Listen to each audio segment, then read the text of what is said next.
Hi guys. So I'm going to be working with Susan today. She's a college student who lives off campus with 3 roommates. Says no one knows she has an eating disorder. On a questionnaire, she states that she has been binging lately. She has never sought medical help for this, nor does she have a mental health counselor.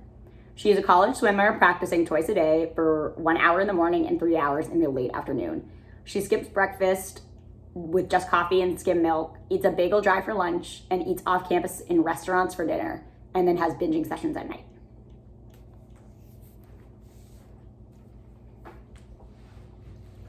All right. Hi, Susan. Thank you for coming in today. Did you find my office okay? Yes, I did. Thank you. All right, great. And how are you? I'm okay. I've had a busy week of classes, lots of exams. Yeah, I can imagine being a student and a college athlete. You must have a lot going on. Yes, I am a swimmer at my university. I swim the 100-meter freestyle. Oh, well, swimming is super difficult. I can only imagine. Yeah, it's hard. Yeah, well, back to you though. What brought you in to me today? So I've been struggling with my eating habits for a while now, and I think that my coach is starting to notice a difference in my performance. Okay, and so you came in to see if I can help navigate with this? Yes, I hope that you can help. Sure. Would you like to know more about my role as a dietitian before we get started? Sure. Great. So as a registered dietitian, I'm here to help navigate those issues that you're facing and with your nutrition goals and help give you education and resources to achieve those goals. How does that sound? It sounds like I'm in the right place. Okay, great. So before we get started, and with that being said, I just wanted to give you a little bit of a summary of what we're going to do today. So I want to get to know you more and to dive more into these problems that you've been facing. And hopefully we can come up with a goal that we can work towards until next time we meet. How does that sound? That sounds good. So should I tell you a little bit about what I've been experiencing lately? Yes, I'd love to hear more about these habits that you've been dealing with and the problems you've been facing, if you feel comfortable. Yes. So I've been experiencing increased levels of fatigue throughout my days, especially during my training sessions in the pool. I want my coach to kind of just get off my back about it. Okay, so you've been feeling super tired, is what I'm hearing, Mm-hmm. and your coach has been pretty adamant that you come and see me. Do you think that this is an issue and a problem that you're dealing with? I guess I never thought that my behavior was abnormal until I started eating around my roommates and friends in the dining halls. I felt like I was constantly eating so much more than everyone else, so I just stopped taking as much food on my plate as I used to. No. And how did that make you feel? Well, I felt hungry, so I got into a cycle of eating a lot of snacks and other things that I kept in my dorm once I got home. Okay, so what I'm hearing is that you typically refrain from eating at meal times, and so then you eat a lot at night in your dorm. Yeah, that's right. Okay, and I can see that being a frustrating cycle that you're caught up in. On a scale of 1 to 10, how important is it to you that you change this behavior? 1 being you don't really care, and 10 being it's extremely important. I'd say it's probably about a 6. Okay, a 6. And why do you say a 6 and not a 4 or 5? I think that I'd like for my performance to improve in the water, and obviously these behaviors are impacting that. And I do want to feel more comfortable eating around my friends again. It just makes everything so awkward. Yeah, and I can see how that would be uncomfortable and discouraging for you. But I think it's really important that you recognize those feelings and how it's impacting your relationships with people around you. Back to the the importance scale, why do you say a 6 and not an 8 or a 9?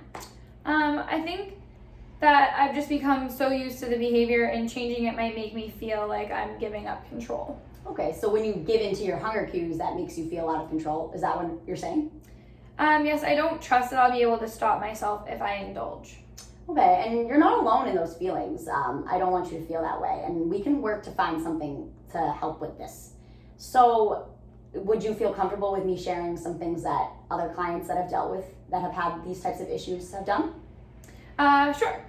Okay, great. So, I think a big important thing about the behavior that you're experiencing is that developing a normal eating pattern might be helpful.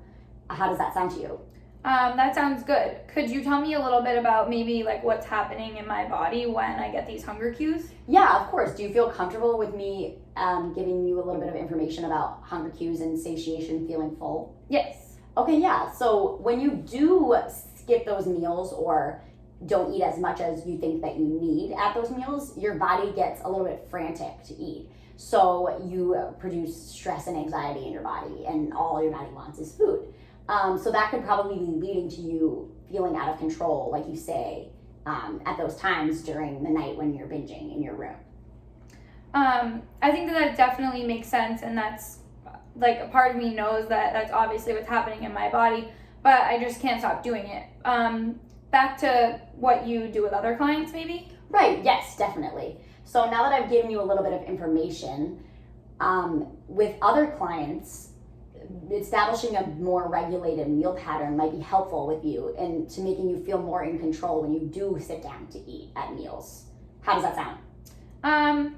That sounds like something I could be interested in, but I'm pretty busy during the school day, so I'm not sure if I could eat much more than I do already. Okay, and that's totally understandable. I can see you having a lot going on, like I said before. But I see that you skip breakfast typically. So do you think that maybe we could incorporate breakfast into your routine? I guess we could start with that, but I want it to be something simple and easy so that I could get going with my day. I like to sleep in as much as possible. Okay, totally get that. And sleep is just as important as the food that we put into our bodies, so I get that. I can also give you a couple of easy recipes, but to start, what are some things that you think you could realistically put in for breakfast? Well, I used to love having toast with peanut butter in the morning, but I stopped having it. I also enjoy having yogurt and granola. Well, those seem like great options to start with, especially if they're things that you're missing eating. When you think about having this breakfast, what days do you think you could realistically get breakfast in? I'd say maybe 3 days a week could work, or on the weekends too. The days I have early morning practices are hard, so I think maybe Monday, Wednesday, Fridays would be best. Okay, Monday, Wednesday, Fridays. That sounds great. So how confident do you think you are that you could get breakfast in on Monday, Wednesday, Fridays on a scale of 1 to 10? I'd say I'm probably about a 7. Okay, a 7. That's great. And when you say a 7, how come you don't say a 4 or 5? I think that it's not every day. I think that if it's not every day, it seems less overwhelming for me to do, especially if the recipes that you give me are simple. Right, okay. And so what would help make this be an 8 or a 9 to you? So I don't know. I just think that it's always hard for me to adjust to change. But I've been able to set my new goals so far. So if I have some help achieving this goal, then I think I could reach an 8 or a 9. Okay, well, so what maybe will make it a little bit more digestible and less overwhelming for you is to think of it as an experiment.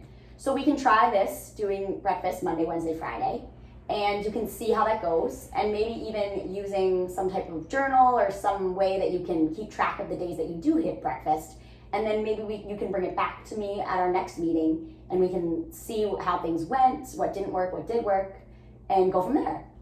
Okay, yeah, that sounds good. All right, great. Well, Susan, we're getting to the end of our session, and I would love to see you again. So what about this time next week? Does that work for you?